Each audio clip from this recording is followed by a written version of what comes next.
Hey, welcome back, everybody, to All About the Game. This is episode 2. We are excited to be here, talking sports, talking life, talking personalities.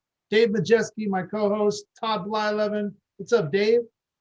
Not too much, Todd. Glad to be back. We're ready. We got some good stuff for you. We're glad everybody's here listening.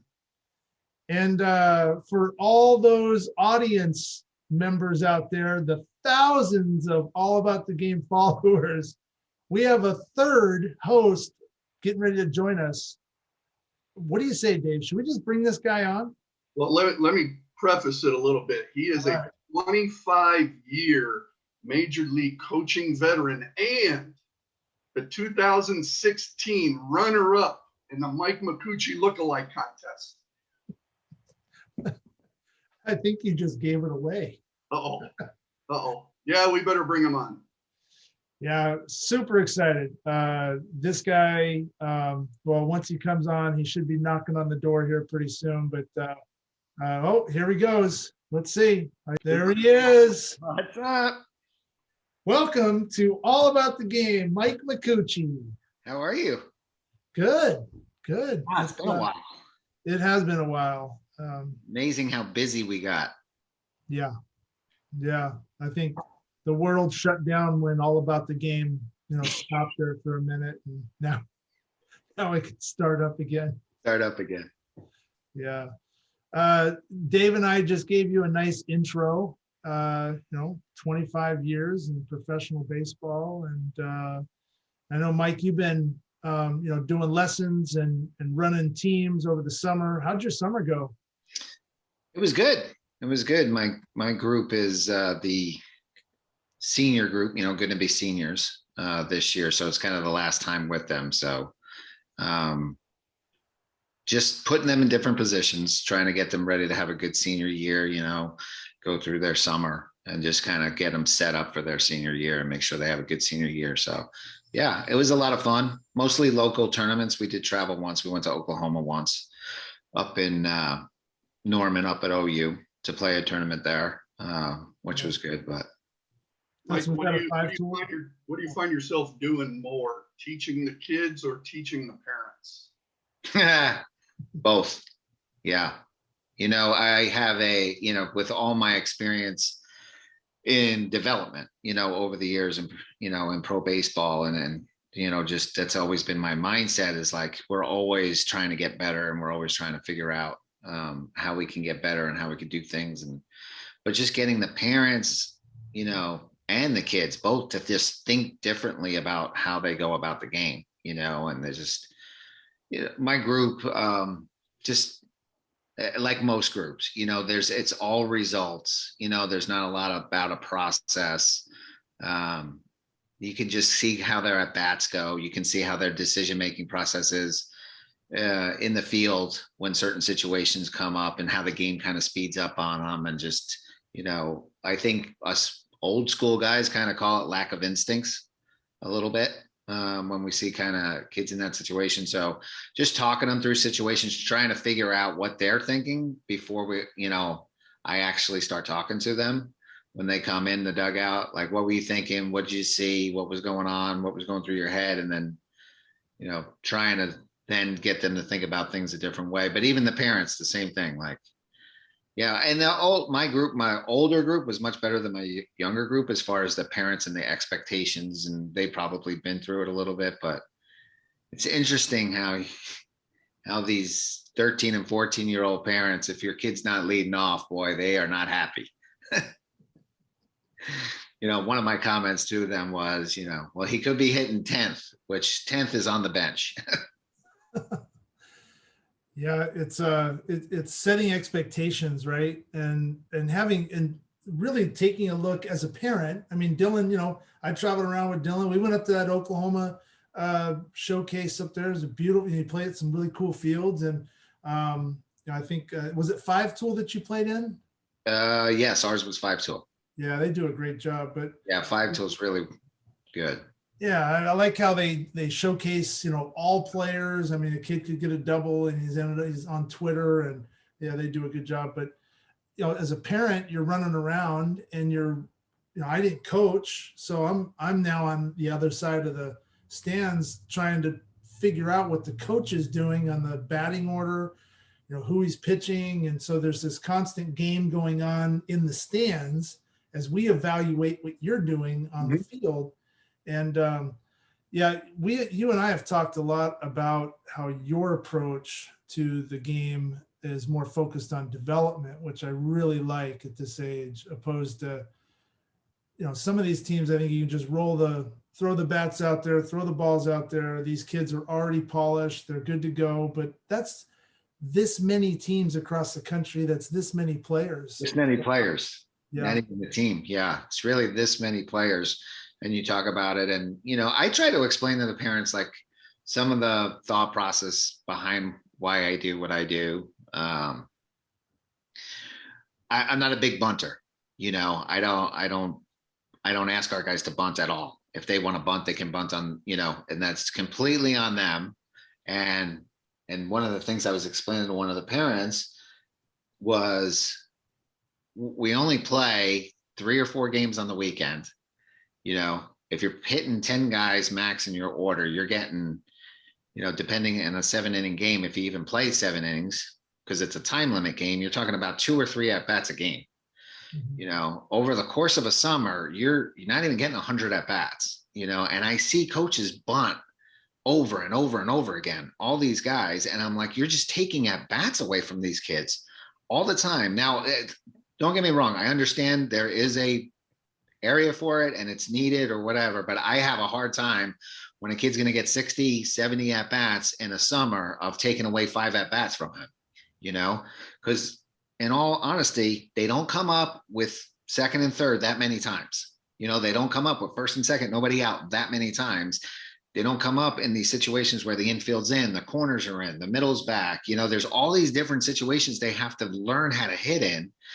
And, my thing is learn how to be a good hitter, learn how to hit the ball in the middle of the field, be a good hitter, but everything is just power and swing. And then it's all about the winning aspect of it. Well, if we would have did this, well, who's going to say he gets the bunt down? Who's going to say we did, nobody really knows. I just, from a development standpoint, the at-bats are really important. The innings are really important. So that's I try and explain to my parents, like, it's just important for them to get out there and get as many at-bats as they can in as many different situations as they can. And it's really important for them to just if you're a pitcher, log as many innings. And if you're a defender, just how many innings are you on the field? You have to be available to be on the field to play.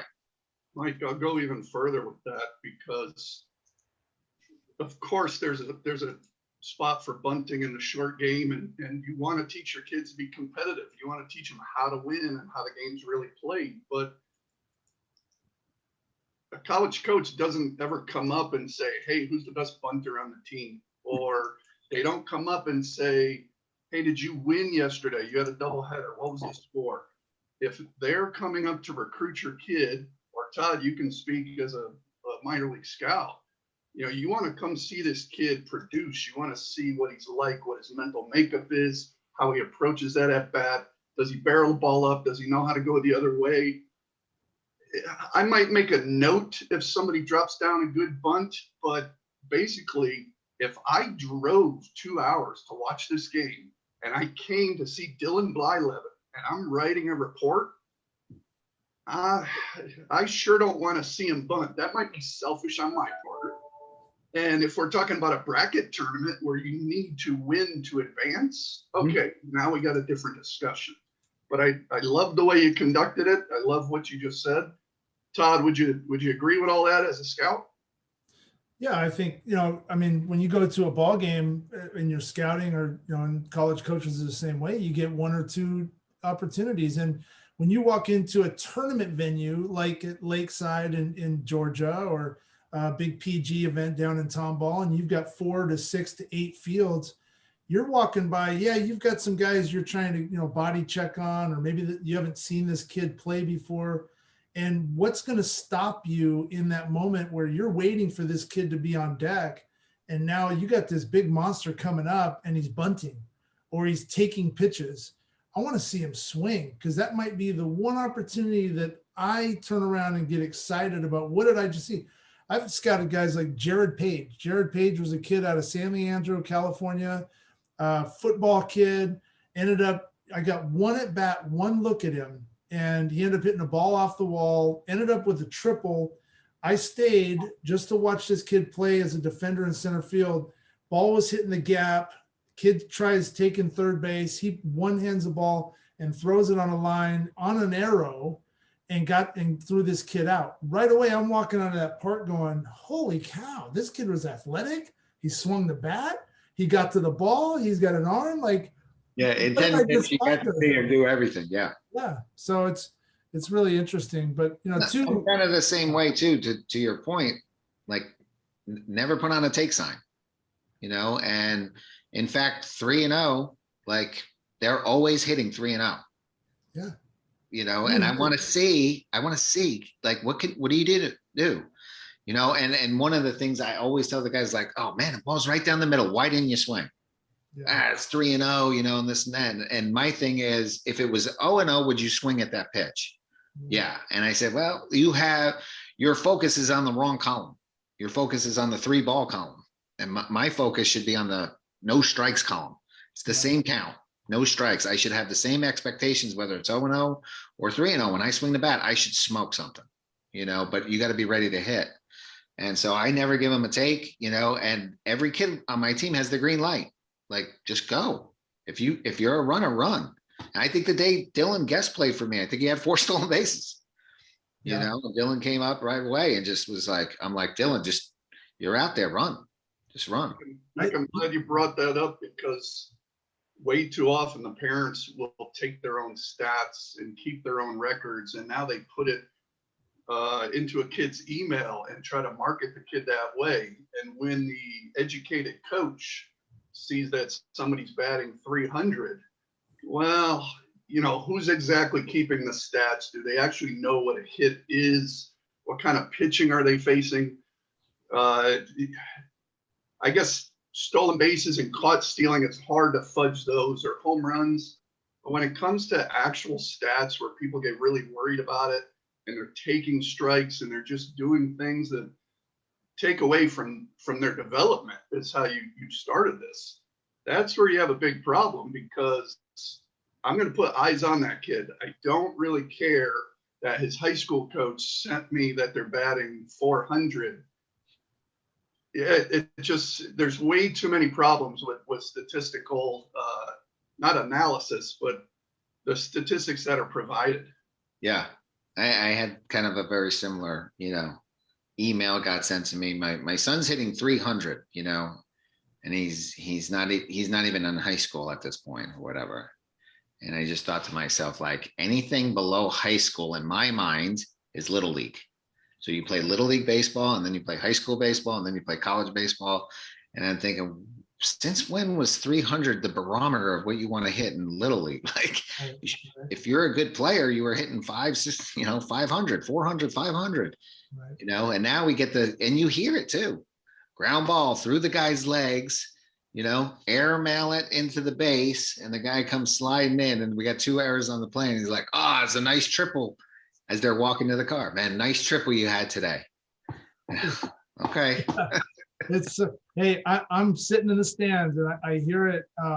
Dylan's been pretty lucky. At least the teams that he's played with, the people that have been in charge of the game changers and the I scores, they've been pretty good in terms of keeping those stats. But yeah, it's really from the parent perspective and looking at this. I don't think they quite understand the intricacies of the game itself and the animalistic play that their kids need to go out and put on the field. And playing for guys like you, Mike, where you're allowing them to go be a beast, go steal bags, hit the ball hard. You're not playing small ball where you're taking those bats away. I think that's really important, especially in today's COVID time, where, you know, we're talking about college coaches might be taking off the road again here pretty soon. Yeah. Dave, you're probably hearing more, you know, about that than I am. But, you know, so heading into, you know, summer's over, you know, looking back now at your summer, I think it's important that athletes today take a look at that snapshot. Where did they compare to their team, to the players they played with? Parents' perspective, where did my son or daughter compare to where they were on the field? We can blame the coaches all we want, but really, batter against pitcher, pitcher against batter, fielder, fielding the ball, throwing the ball. I mean, it tells its story, right? So what are you guys' mentality right now, speaking to athletes, parents, going into fall and taking that look at summer, and how do you kind of prepare to get better over the fall? Why don't you go first, Mike? So my advice to the parents is let's look at what he did over the summer, and let's start with all the things that we think he did well, because I think we had, at some time we have a tendency to be too negative and just go, well, where do I have to improve? And we're always worried about weaknesses and all this other stuff. But let's start to analyze and paint a picture of what type of player am I truly, what type of player am I? So what did I do well? What do I need to kind of build on to make me a little bit better? Okay. And then what are some gaps in my game that I would like to close up a little bit? So I would probably put it in a couple different categories. And I think the biggest mistake that I saw early in my coaching career at the professional level was we had the strengths and we had the weaknesses of a particular player. And I would just, the coaching staff and even the organizations that I was in would just focus so much on, well, he can't do this and he can't do that or whatever, that all of a sudden they were working on that so much they lost their strength. What they were good at, they weren't good at anymore. So my advice is understand what your strengths are, and you have to maintain your strengths, and then find out where you need to improve and try and close those gaps as much as you can. For most kids at the high school age right now, it's going to be about nutrition. It's going to be about speed and agility, and it's going to be about strength. And those are probably the top three, with some sort of specialized individual instruction off to the side. But your strength, your speed and agility, and your nutrition definitely will take over in the off season. Perfect off season advice. I'm going to go a little further and attack the parents, because I think as far as the college pursuit goes, September, October is a great time to start doing some research. So I always suggest, without breaking the bank, now's the time to, when you're heading to a tournament, maybe stop by 2 or 3 different colleges and at least drive around, put your boots on the ground, whether the students are there or not. You can get a real feel for the campus. And mom and dad, you're going to know your baby better than anybody. You'll know what they're comfortable with, what's going to light their eyes up, what they're really, really falling in love with, or what they're not falling in love with. Have you taken your kid to a large Division I, top 10 school, top 25 school? Are you going to the mid-majors that maybe carry a smaller roster? Maybe you'll have a better chance at playing time. You can find out a lot on the internet, but boy, you'll find out a ton when you take your kid to that actual campus. There's a major difference between a school in the city like Georgia Tech or a school at the beach like the College of Charleston or Charleston Southern. There's a feel about a mid-major in the mountains like Appalachian State or Western Carolina. Have you taken your kid to a Christian atmosphere, a D2, a D3, an NAIA? You can find out a lot on the internet, and one of my favorite websites that has all of it, if you want to write it down, www.google.com. It's got all that stuff. So you can start there. But my funny story is, my wife and I, we took, when one of my daughters was 16, 17, we were taking her to all the schools. And she kept finding things to cross off, which was good. She made a little chart. I like this, I like that. We finally take her, it's probably school number 15. We're at Western Carolina. Really gorgeous, set off in the mountains. And all of a sudden her eyes light up. She's like, Dad, I can really see myself in this place. So my wife and I are high-fiving each other. We're not sold that this is the place because they haven't made her an offer. But in my mind, I'm thinking, if she loves this place, I know 4 others that are just like it that I have to take her to. We go through the tour. We check the whole campus out. She is smiling from ear to ear. She can't stop talking. And I can't wait to get home. We're going to talk about it the whole way. So we're driving off campus. We're going to go get something to eat. I'm not real sure why I'm driving an 18-wheeler right now, but that's a different story.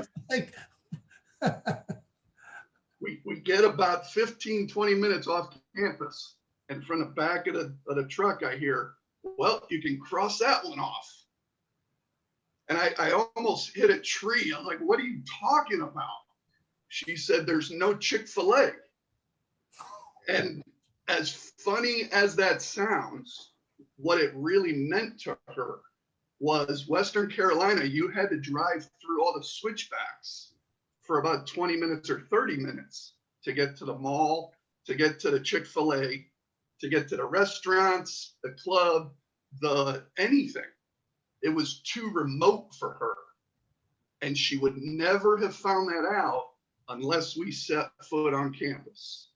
So sure enough, the school we found that she fell in love with, it was a D2 Christian atmosphere, Chick-fil-A on campus.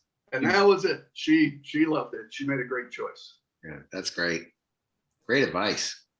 Yeah, it's that's perfect advice. I mean, really, just to get out and take a look. And when you're going from tournament to tournament, you're so focused on get to the game, having practice, wear the right uniform. All right, he's done. Let's go back to the hotel, or let's go get something to eat. We're gonna go have some beers with the whatever. You don't take a step back, and that's one thing I always liked when I was scouting. Is I'd always try to show up to the ballpark early, and I'd go walk around the Stanfords or Texas or Oklahomas or wherever, and just get a chance to walk around the campus, because, man, you see some incredible stuff there. I mean, the architecture, it's just beautiful. So, we did it I took, Andrew came with me on the Oklahoma trip. We had a little guys weekend, and we got done. We had an early game one day. We went, played some golf, and then as we're driving, I'm like, hey, let's go check out the campus and walk around. And for an 11-year-old, that doesn't sound like it's a big deal, but we walked around, and then the campus is beautiful. I've never been there, but so I'm looking at it's campus beautiful, but just the football stadium, right in the middle of campus, right there, and then the architecture of the buildings. Like even Andrew was like, "This place is beautiful." Yeah. Holy smokes! But yeah, and you see the history, of what's going on at those storied programs like that. But yeah. Well, I think you get the feel too. Like, is that too big for you? That's a pretty big school you're going to, Dan. Is that going to be too much? That's right. Is like a block away from the football field was a Catholic church right there, and a beautiful Catholic church just right there, like right on campus. And I'm like, wow, this is sweet. I wonder how much the coaches use it when they lose a game over there. Yeah. And I mean, this is all really great advice to parents and players. And I think, as you're going back to the end of summer, and as we're entering fall, and taking that snapshot, like you were talking about, Mike, as a player and where you were, and Dave, as a parent, and you're looking at all these different opportunities come September, October to showcase your kids to these campuses. I think there has to be this realistic expectation, though, too, from the parents and the coaches on where these athletes are today. And you've got about 90 days to get them, assessed, start working on some of those areas of weakness, but really hone in on the strengths, right? And Mike, question for you. We did a show with Andre David, not too long ago, right? It was one of our kind of last shows that we did before we took a break.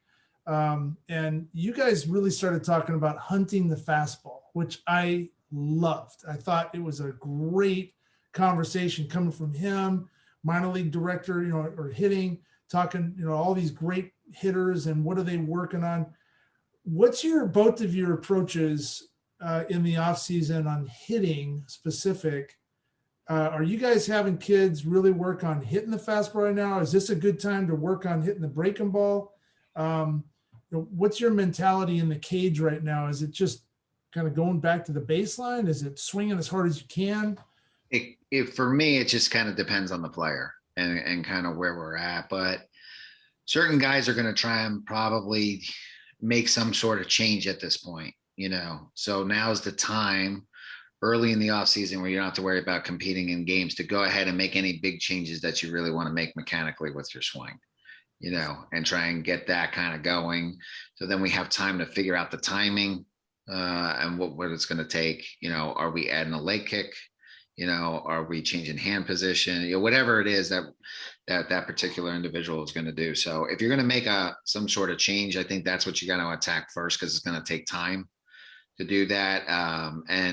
And going into the off season, at least for me personally, it's a really good time to start just having more dialogue, taking more videos and kind of slowing everything down. So as you start getting to December and January and getting into cranking up the season, you can start going really, really fast the way you want to go. So I probably used more video and done, a little bit more almost of a classroom type of feel in the cage of just back and forth dialogue, and some guys are revamping. It's not a physical thing, but could be a mental thing of what they're trying to revamp, and they might be trying to revamp their entire approach on how they want to go. And they were doing it this way and they didn't really have the success they want. So now what kind of approach are they going to have as they get into the batter's box? And, how are they going to set themselves up? We're starting to analyze a little bit more with some of the data, what part of the plate that they actually handle better, and trying to match their approach and their skill set to what they actually should be swinging at and not what they think they should be swinging at. Yeah. Mike, are you doing the same thing with your catchers as far as off season? Because I know you have your catching school.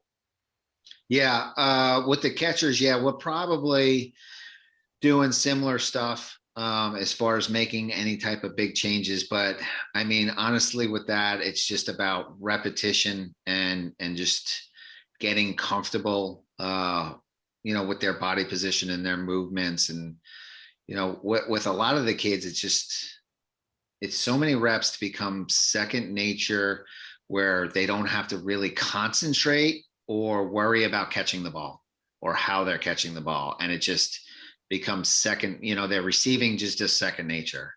And they're always going to have a hard time with vision, and they're going to have a hard time keeping up with the pace of the game if their concentration level and their focus is on themselves and just receiving and catching and their skills, where they really can't take care of the pitcher.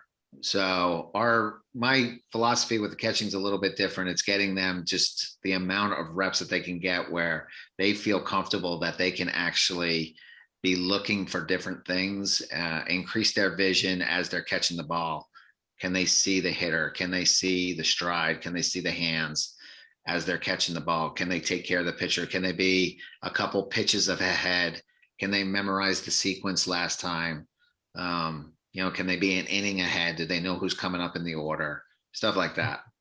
So important to have a good catcher. I know coming from a pitcher standpoint, when you have that catcher that's locked in and all of a sudden now you're connecting mentally between the catcher and the pitcher, whether the pitching coach or the head coach is calling the game, there's this certain aura that the catcher's got this comfortable feeling back there and he's able to move, and it just gets you to deliver, I think, with a higher success rate. So I know, you've got some classes coming up on catching, which you put a program together, and we want to talk about that throughout the show and how that's working out. But mental part of catching is so huge. So what can you give our audience just where do they go to sign up? Where can they get more information for this? Especially so we're going to do kind of a face-to-face game planning, game calling. It's a pitcher catcher kind of thing, but any coaches, youth coach, anybody that wants to come, you just go to MikeMccoochiebaseball.com, go into the booking services, and then you'll see the the course or the camp that's coming up, the 1-day camp or whatever. And we're looking to do it a little bit more virtually as well to get something, because it's really just a PowerPoint and a classroom session. But I mean, I was fortunate in my career to come across some unbelievable people, in all different stages when I was with the Cubs, the Rangers, the Angels, Seattle and Philly. So, you start to draw from all these different guys, but, sitting down and having conversations with guys like Mike Scioscia, Manny Acta, Sandy Alomar Sr. was one of my first managers, and just the things that you just learn from all these little different aspects. But game calling is one of the hardest things to do. I was a catcher, I understand what it feels like to get second guessed when you walk in there. And like, I feel you could second guess every single pitch. Like if it doesn't go right, you can pretty much second guess every single pitch. And I've sat in enough meetings that started out with, okay, so like in the 7th inning, there's 2 guys on and it's 1-1. Like, what are we calling here? And I'm like, whoa, like who is confused right now? How do you start out like that? So mine is more of a curriculum of basically, there's 4 major areas, and we're just trying to figure out, we need to know our pitcher. We need to know the other team a little bit. We need to know game situations, and we need to know how to study the hitter in the box. From that, I'm just trying to figure out, what does my pitcher do really well, and how does he use his stuff to be effective with his pitches based on in and out, up and down, and back and forth, and just kind of take that into a lot of great detail, and just to give guys options. This is the same exact program that we used in the big leagues, with Seattle. I know when they traded for Mike Zunino, I got a call from Kevin Cash, and we were talking about it. And, I know Zunino talked to him when he got over there. I think that, Seattle's put their own Tampa's put their own version to it, but, Z still, uses it to this day, because it's just a simplified way of getting yourself through the game. So valuable. Awesome. Love it when we talk about the old Florida Gators too. Yeah. There you go. You're Gator for life, huh, Dave? That's it, baby. Hey, boy, yeah. All of them. There we go. So fun fact, Dave held the stolen base record at University of Florida. We're talking about stealing bases for a long time until who? Mr. David Eckstein. David Eckstein. David Eckstein broke the stolen base record, and Brad Wilkerson broke the other ones. So it's hard to get ticked and upset. Two really good guys. Yeah. Awesome athlete. Yeah, awesome. Dave, I was fortunate enough to meet him too. What a great person. Very soft-spoken. You never know all the accomplishments that he had in the game. And he's only like 4'3", I think. Yep, that's another one. Oh, he'll never be able to do this. He'll never be able to do that. He'll never be able to do this. He proved everybody wrong. He's on base 3 times a game. That's right. Yeah. Oh, this guy doesn't scare us. And you lost again. And he beat you again. Yeah. And from the scout side, when you go see those types of guys, they have that ability to just be the circus leader. They're diving, they're running, their actions are speed. Like there's nothing non-exciting about them. And you just want to continue to watch. So I encourage every player to play like those players that have that lion heart, and go and get yours. But hey guys, we are at the end of our show today. I know that my dad, Burt Blyleven, wanted to come on, but he's going to try to join us next week. And Mike, we were talking last week at our intro show, talking about bringing on some pretty cool guests, having some softball players at the pro level, talking baseball. We maybe get Denny Hawking to come back on and talk to Samantha Show, or get some hitters on and talk about approach, in both of those markets. And I think it'll be a lot of fun. So it's great to be back. Yeah. All right, everybody. We are at the end. Be good to each other and have some fun. And guys, thanks a lot for coming on. Appreciate it. Thanks for coming out. Thanks, Todd. The Scout Hub's organization evaluation software contains an event registration platform, easy-to-use event evaluation sheets for your coaches, and provides each athlete with a post-event online player page containing their event evaluation. Organizations can even add the athlete's analytical or athletic performance metrics captured from great brands like Pocket Radar, Blast Motion, and others too. The evaluation software is easy to use and provides you with post-event metrics and player data you can use for future player development camps and tracking the progress of each attendee. The athlete's state-of-the-art online player page contains their evaluation from the event, a player bio section where they can add their highlight videos, photo, and more, giving them a great exposure tool, showcasing their playing ability. Each time their game is evaluated by any team or coach using the Scout Hub's evaluation software, their evaluations stack up over time, giving each athlete the opportunity to track their progress and view the documented feedback, helping each athlete get better. Provide your athletes with a post-event evaluation. Increase your retention rates and your income. Track and manage your athletes' progression. Add value to your athletes' experience. And separate from your competition today. Check out the organizational evaluations page on the website and start advancing your game today.